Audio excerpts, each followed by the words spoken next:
At dawn, the city of Rome awoke to the sound of iron gates groaning open. The Colosseum, that colossal monument of stone and cruelty, gleamed under the first streaks of sunlight. Yesterday's blood still stained the sand. The air reeked of smoke, sweat, and death. Vendors hurried through the corridors, shouting over each other, selling watered wine and olives to a restless crowd gathering for the day's amusements. Beneath their feet, deep in the bowels of the arena, handlers whipped half-starved beasts into frenzy. Lions pacing in cages, panthers clawing at iron bars, and elephants trembling with fury.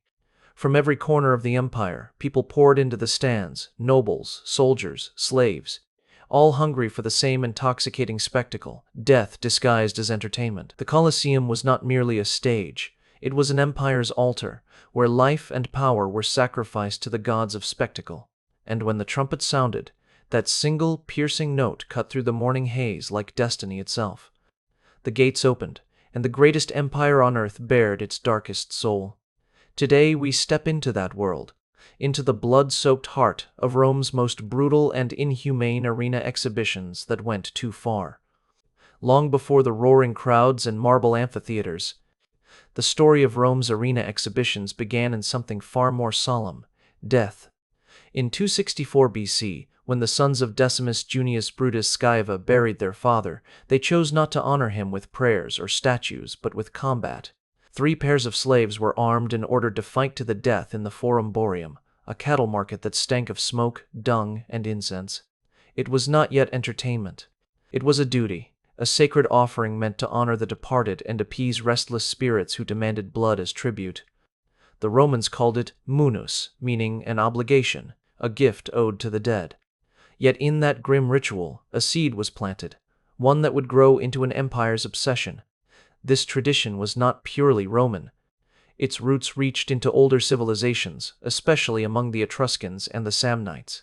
In Campania, warriors once offered captives as sacrifices beside the graves of heroes. Over time, the chaos of sacrifice evolved into organized duels, controlled killing performed in front of mourners. Rome, pragmatic and ruthless, took that custom and transformed it into something larger. A funeral fight was not just an act of piety, it was a declaration of power. To bury a man with treasures proved wealth, but to bury him with blood showed dominance. The upper class quickly realized how spectacle could serve status. Each contest became grander, each crowd larger, until funerals turned into festivals of cruelty. By the 3rd century BC, the purpose of these exhibitions began to shift. Rome's leaders, skilled in manipulation, saw opportunity in violence. Religious ceremonies that had once been solemn tributes to Jupiter and Mars were now blended with the intoxicating draw of combat. Senators framed it as devotion to the gods, but the people knew better. It was politics disguised as piety. A leader who hosted games earned not just admiration but control. The roar of the mob was the true measure of authority. As gladiatorial fights spread across the Republic, the line between faith and power dissolved entirely. Even the armor of those early combatants carried meaning. Gladiators often wore the gear of conquered enemies: the heavy shield of the Samnite, the curved blade of the Thracian, the broad sword of the Gaul.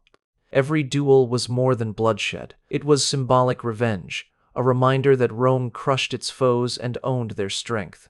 Watching them die became a way for citizens to relive victory, blow by blow, thrust by thrust. Death itself became propaganda. The people shouted not merely for sport, but for empire. Temporary wooden stands soon gave way to grand arenas of stone.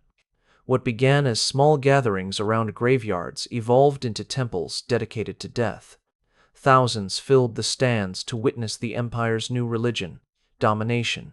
And beneath every cheer was a whispered truth: Rome did not just rule men, it ruled mortality.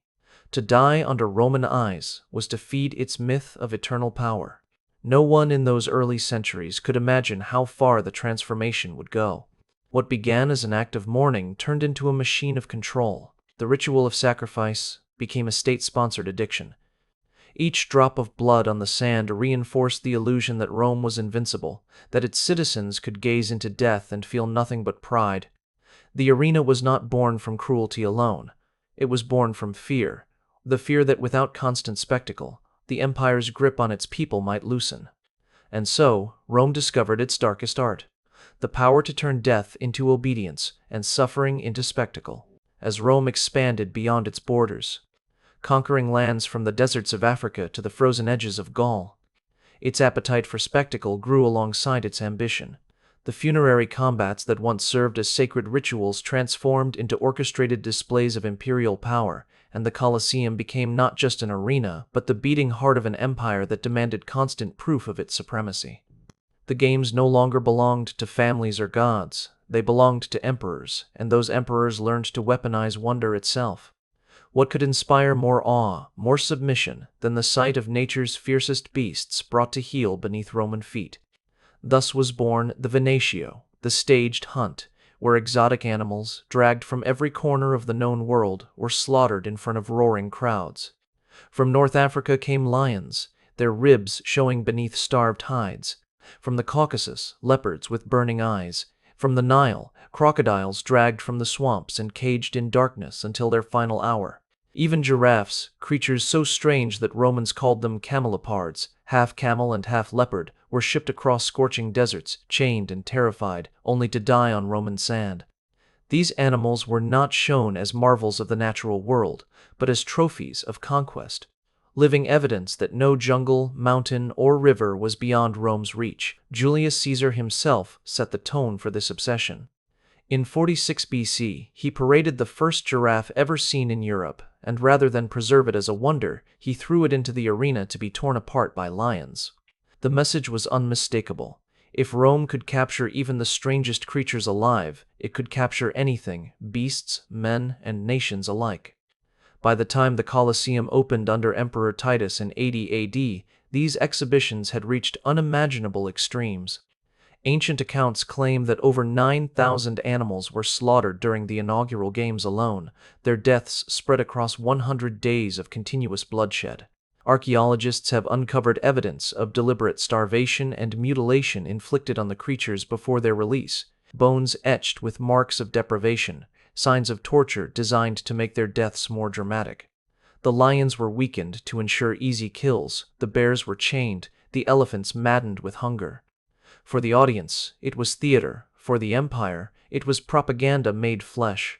Behind the scenes, an entire industry fed the empire's lust for living victims. Caravans of traders and slaves marched through the Sahara, dragging cages across deserts, while fleets of ships carried terrified cargo along the Nile and across the Mediterranean. Many of the handlers never survived the journey. They were mauled, trampled, or succumbed to exhaustion long before reaching Rome. But their labor ensured that every festival, every emperor's birthday, every victory celebration could be marked by fresh blood. Seeing a panther in the wild had once been a dangerous privilege reserved for hunters. Watching one explode from a cage into a crowd of 50,000 spectators was now a spectacle of imperial might. The arena floor became a map of the empire, painted in the colors of conquest and carnage. The ecological cost was catastrophic. Ancient writers like Pliny the Elder warned that species were vanishing from their homelands, hunted to extinction for Rome's amusement. Lions and leopards dwindled across North Africa, elephants disappeared from certain regions, and the once plentiful beasts of Asia Minor were driven into memory. But to the Romans, extinction was irrelevant. The show mattered more. Every carcass left on the sand was a monument to dominance, a reminder that even nature's wildest creations could be chained, starved, and destroyed for applause. And as emperors grew drunk on adoration, they made these hunts personal. Commodus, the self-styled god-emperor, strode into the Colosseum dressed as Hercules, slaughtering hundreds of defenseless animals himself to prove his divine power. Yet behind the armor and the roars lay insecurity, vanity, and madness. The beasts were crippled before he entered the arena. His victories were illusions. But no one dared to see the farce for what it was, because in Rome, silence could be fatal. To cheer was survival. To watch was obedience. To crave more blood was to prove loyalty to the empire. Thus, what began as entertainment turned into ritual domination, an unending affirmation of Rome's supremacy over life itself. And once the crowd's hunger for blood had been awakened, there was no returning to silence. The next stage of spectacle would take that same lust for control and turn it inward, onto men, women, and the very myths that shaped Rome's identity. As the empire's thirst for spectacle deepened, the blood of beasts no longer satisfied the Roman mob. The people wanted intelligence behind the fear, strategy behind the pain, and humanity itself offered up as the next sacrifice. Thus, the gladiator was born, not as a hero, but as a commodity. In the shadowed tunnels of the Colosseum, slaves, criminals, and prisoners of war awaited their fates, their names stripped away, replaced by titles that mocked their origins: the Thracian, the Samnite, the Gaul. Each was trained not to win freedom, but to die memorably. The roar of the crowd became the pulse of the empire, and the arena its mirror, reflecting back the cruelty and discipline that defined Rome's rule. Every duel was theater, every scream part of the script. What the world remembers as heroic contests between equals was, in truth, a calculated illusion. Rome thrived on imbalance. Many fighters entered the arena unarmed or with wooden swords, condemned to be slaughtered for the crowd's amusement. These were not trained gladiators, but prisoners dressed as clowns or enemies of the state, humiliated before their deaths. The crowd cheered not for bravery, but for dominance. The empire fed on asymmetry. One man armored, the other naked, one wielding steel, the other bound by chains. Even the design of the weapons served the drama. The Retiarius fought with a fisherman's net and trident, his opponent the secutor, encased in a smooth, rounded helmet meant to deflect the net's snare. The duel was a living puzzle. Could the hunter entangle his prey before being struck down himself? Suspense, not fairness, was the essence of Roman entertainment. These contests became elaborate pageants of suffering. As novelty waned, Rome sought new extremes. Women were thrown into the arena as gladiatresses, a perverse innovation that blurred the boundaries of gender and morality. Dwarfs, beasts, and chained prisoners were set against them in grotesque mockeries of equality. Chroniclers like Juvenal sneered at these spectacles, yet their existence revealed the empire's boundless hunger for shock. In a society that revered control above all, the arena offered temporary chaos, carefully manufactured, meticulously staged, and utterly controlled. Each death reminded the spectators that Rome's order was absolute, even when drenched in blood. The cruelty was not only physical, it was psychological. Some helmets were forged to narrow vision, forcing fighters to stumble half-blind, while others muffled sound so that screams became hollow echoes within the metal. Armor became an instrument of torment, designed to prolong the suffering of the condemned. When the crowd's energy began to falter, the organizer's editor, Munerum, devised fresh horrors, uneven battles pitting one gladiator against several foes, or entire units forced to reenact ancient wars until the sand turned red. The more obscene the display, the louder the applause. The arena was a machine engineered to erase empathy and replace it with loyalty. But even these spectacles served more than entertainment. They were instruments of statecraft. Emperors used them to bind the masses through bloodlust and fear. By staging domination in the arena, they reminded their citizens that rebellion was useless and mercy rare. Public executions disguised as duels became political theater. To cheer was to prove devotion. To hesitate was to risk suspicion. Rome had perfected the art of turning murder into ritual, morality into mockery, and death into policy. Beneath the grandeur of marble arches and golden seats, the arena was a factory of despair, a system designed not only to kill, but to condition. Every match reinforced Rome's belief that life was cheap, obedience sacred, and spectacle divine. And when the trumpets fell silent and the corpses were dragged away, the people went home, not horrified, but hungry for the next show. For in the empire that conquered the world, cruelty was not the exception. It was the rhythm of survival, the heartbeat of Rome itself. As the midday sun scorched the marble tiers of the Colosseum and the blood-soaked sand began to dry, Rome's spectacle transformed from combat to performance. The morning's gladiatorial duels were only the prelude. What followed was theater at its most grotesque, a performance where the actors were condemned criminals and the script was written in pain. The Romans called it damnatio ad bestias, condemnation to the beasts, but it was more than mere execution. It was artifice, a spectacle of terror crafted to both entertain and instruct. The condemned were made to reenact the myths and legends that defined Rome's culture, except that in this theater, the hero's death was not symbolic. It was literal. Criminals, deserters, rebels, and slaves all met their end beneath the eyes of tens of thousands, their punishments tailored to their crimes. Thieves were torn apart by wolves, arsonists burned alive, traitors thrown to lions. The amphitheater became a stage where morality was enforced through horror, and where divine justice was mimicked by imperial decree. These punishments were no longer private acts of law, but public ceremonies of power, reminders that Rome's control extended not just over bodies, but over stories themselves. To the Romans, killing was not enough. Each death had to mean something, to reaffirm the hierarchy of empire and the sanctity of obedience. The scale of these executions defied comprehension. During Emperor Trajan's victory celebrations after his Dacian conquest, thousands of captives were slaughtered over more than 100 consecutive days. The killings were arranged in scenes, each day unfolding like an act in an unending drama. The crowd, desensitized to death, demanded novelty, and the organizers delivered. Lions were starved until madness overtook them. Bears were chained in pits and goaded into frenzied rage. Leopards were released into the arena to hunt the terrified condemned. The audience watched not merely for punishment, but for pacing, the rhythm of agony and relief, anticipation and climax. The suffering of the condemned was choreographed with almost artistic precision. At times, the cruelty was dressed in myth. Prisoners were forced to play the roles of legendary figures: Orpheus, Prometheus, or Mutius Scaevola, heroes known for defying gods or fate. Yet their portrayals turned myth into mockery. The man cast as Orpheus was mauled mid-performance by a bear. The actor playing Prometheus was chained as real vultures tore at his flesh. These myths, once symbols of courage, were reimagined as warnings. To resist authority was to invite torment. The audience laughed, applauded, and marveled at the authenticity of these acts, never questioning the horror that played out beneath the veneer of art. The ingenuity of Roman cruelty did not stop at beasts or fire. Crucifixion, borrowed from Eastern traditions, found new life as a stage device. Prisoners were nailed to timber while vendors sold wine nearby, and children played within earshot.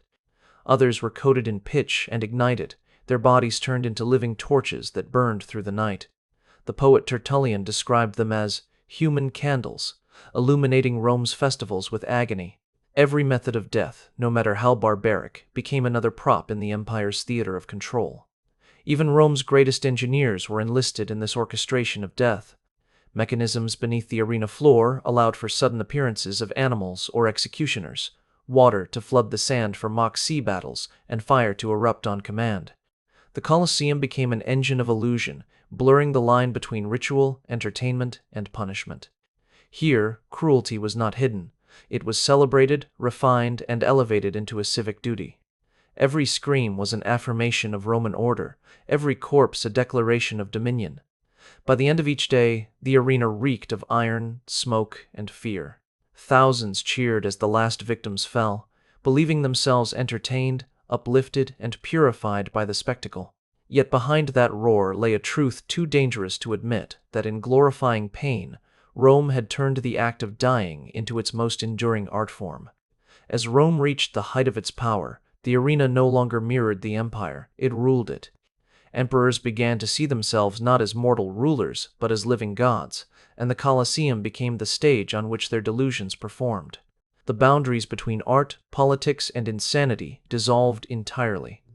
Caligula, Nero, and Commodus, names that still echo through history. Each used the games to sculpt their image, to prove divinity through destruction.